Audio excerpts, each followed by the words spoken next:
پیر حسن خطیب اور شف سرکار کا ڈھونگ ڈرامہ اور اس کی شعبدہ بازی کو مشہور اینکر پرسن اور سرعام پروگرام کے میزبان اقراء الحسن نے بے نقاب کر دیا۔ اقراء الحسن نے پیر نقیب کے خلاف ایک پروگرام کیا جس میں اس نے جس طرح پیر خطیب لوگوں کے سامنے لوگوں کے منہ سے کیلیں اور پورا ہارڈ ویئر کا سامان نکالتا ہے، کبھی چینیں نکل رہی ہیں، کبھی میخیں نکل رہی ہیں، کبھی کیلیں نکل رہی ہیں، اسی طرح اقراء الحسن نے بھی لائیو پروگرام کے دوران ایک شخص کے منہ کے اندر سے کیلیں نکال کر یہ ثابت کر دیا کہ یہ سارا ایک شعبدہ بازی ہے، یہ سارا ایک ڈرامہ ہے، اور ہزاروں کے حساب سے جو جاہل لوگ ہیں وہ اس جعلی پیر کے نرخے میں پھنسے ہوئے ہیں اور اس کو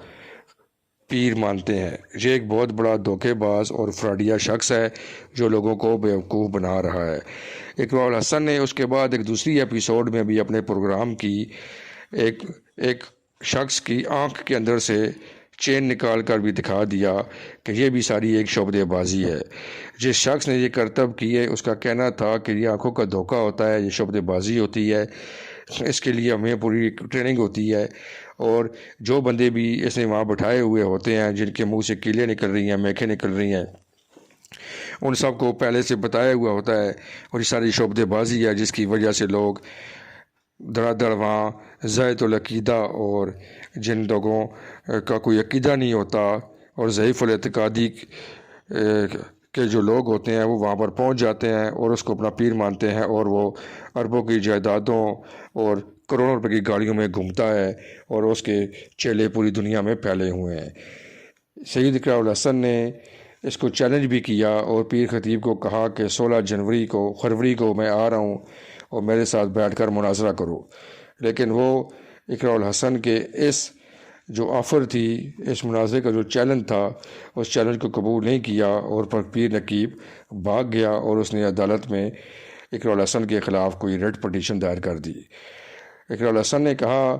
کہ یہ جو شف پیر ہے یہ بہت بڑا فراڈ ہے، اور اس کے بعد پورے ملک کے اندر لوگوں نے اقراء الحسن کے اس کارنامے کو سراہا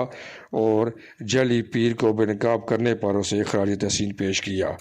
اور اس کے بعد جو جعلی پیر ہے، پیر خطیب، اس نے اپنے چیلوں کی مدد سے مختلف قسم کی جعلی ویڈیوز بنائیں جس میں انہوں نے کہا جی ہمیں آرام آ گیا، یہ ہو گیا، وہ ہو گیا۔ یہ ایک بہت بڑا دھوکہ ہے اور اولیاء کرام کا اس سے نام بدنام ہو رہا ہے، لہٰذا لوگوں کو چاہیے کہ اس طرح کے جو جعلی پیر ہیں جو پھوکے مار کے لوگوں کو ٹھیک کرنے کی ایک ناکام ایکٹنگ کرتے ہیں اور لوگوں کے منہ سے کیلیں اور پورا ہارڈ ویئر کا سامان نکال رہے ہیں،